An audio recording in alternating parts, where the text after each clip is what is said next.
Olá pessoal, tudo bem com vocês? Aqui Carlos Pisolotto, pesquisador em fitopatologia da CCGL. E hoje eu venho aqui para a gente conversar um pouco sobre os desafios no controle de doenças que nós encontramos nessa safra 2023-24. Considerar uma condição climática distinta das últimas safras, né? E que bom, a gente teve maiores volumes de chuva, teve altos tetos produtivos, mas esse volume de chuvas acima da média também impactou na ocorrência das principais doenças na cultura da soja.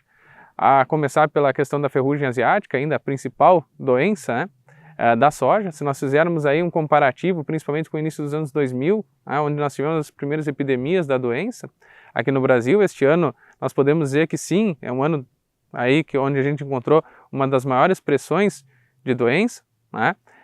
Um outro ponto, a gente precisa chamar a atenção também para a questão de manchas foliares, né, que esse ano, pela condição climática, começaram mais cedo, né?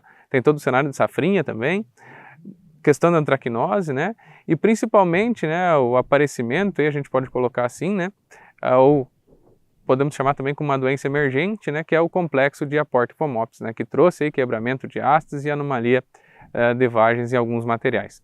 Quando nós falamos da construção dos programas de manejo, precisa ficar claro, né, que esse ano, ou essa safra que se passou, é uma safra que exigia uma ação mais preventiva, né, ou seja, iniciar mais cedo.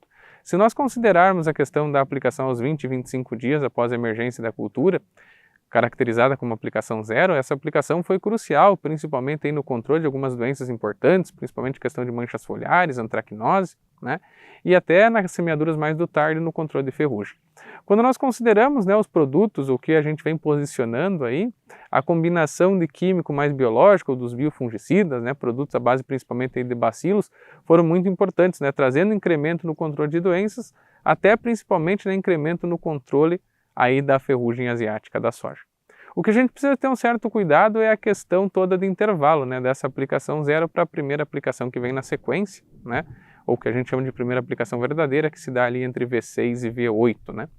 Um ponto importante dentro desse cenário aqui é o seguinte, né, nessa primeira aplicação aí, que se dá entre V6 e V8, nós precisamos colocar o seguinte, a questão da utilização das carboxamidas para dar um maior residual, né, atingir essas folhas do bacheiro, que é as folhas que me acompanham por um maior período de tempo durante o ciclo da cultura, e principalmente estar utilizando aí os principais triazóis, como proteoconazol, tebuconazol, né, e esses produtos sempre associados aos protetores.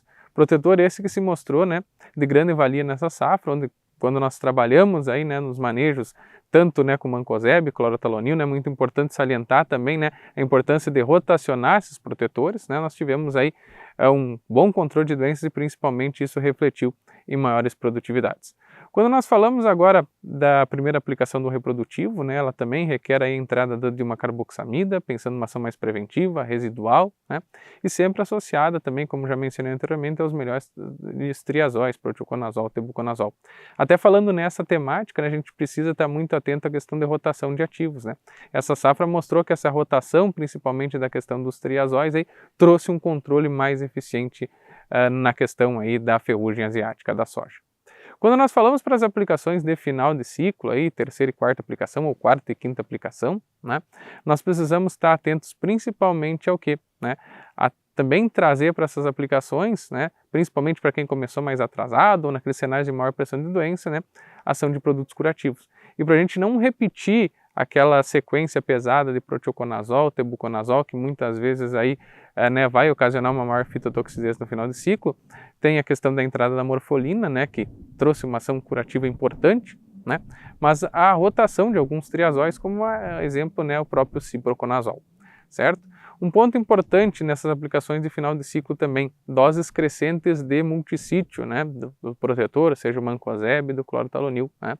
Quem trabalhou com doses crescentes aí, do protetor teve um maior sucesso no controle dessas doenças. O outro ponto que a gente precisa trazer aqui para essa discussão é a questão do intervalo, né. Quem trabalhou com intervalos regulares, intervalos seguros, aí, né, início de safra de 14 e 15 dias, semeaduras aí mais tardias, até mesmo safrinha, intervalo de 10, 12 dias, aí, né, teve um maior sucesso no controle da doença. Né? Sempre intervalos mais longos aí propiciam que o fungo né, gere novos ciclos, né, fazendo com que tenha uma maior pressão de doença. Um outro ponto que a gente precisa trazer aqui para fechar essa nossa conversa, né? Nós falamos de momentos da primeira entrada, intervalo de aplicação, ativos, né? Utilização dos protetores, mas um outro ponto bem importante é a questão de diaporte, né? Que é uma doença emergente na cultura da soja e nós precisamos estar muito atento, porque esse fungo ele é transmitido pela semente e também sobrevive nos restos culturais. Então, dentro do manejo, né, nós precisamos estar atento à questão, né, de manejar esses restos culturais, e aí eu posso estar principalmente fazendo posicionamento de biofungicidas, próprio tricoderma, bacilos, né, no período de entre-safra, para reduzir o inóculo de aporte, né, no solo. Um outro ponto é buscar materiais que apresentaram uma maior tolerância, né, ao patógeno, e principalmente, né, trazer essa questão das aplicações mais cedo, certo?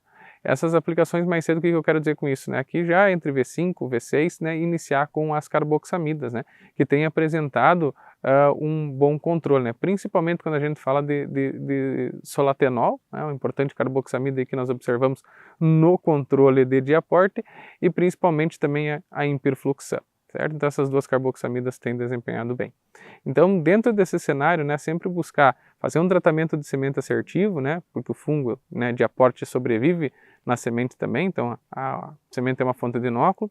Iniciar essas aplicações mais cedo, falamos das carboxamidas, sempre essas aplicações aí, né, associadas com o protetor, né, o multissítio.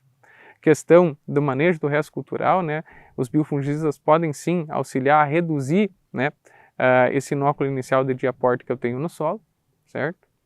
E principalmente, né, pessoal, tá muito atento, né, à questão de evolução do cenário das doenças no campo, né, fazer esse monitoramento contínuo.